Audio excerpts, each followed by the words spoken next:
তুমি কাউকে বলবে না তো? না রে মা, না না, আমি আমি কেন বলতে যাবো মা? আমি কাউকে বলবো না। মা বল, এখানে বস। জানো জেঠু, হ্যাঁ, মা আর বাবা মিলে ঘরে বসে মুড়ি চানাচুর খেয়েছে, আমাকে দেয়নি। বলিস কি রে মা? তুই বলছিস কি? যখন খাওয়া হয়ে গেল গাবলাটা আমাকে ধুতে দেয়।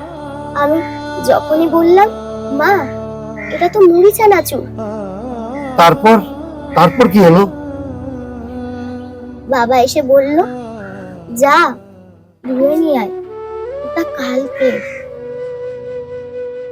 পুতুল, আমি তোকে কটা চিড়ে ভাজা দেবো, খাবি? না গো, না জেঠু, আমার খিদে মরে গেছে, আমি আসি। তুই বস। ওরে বোকা, কেউ জানবে না। তুই বস, আমি আনছি।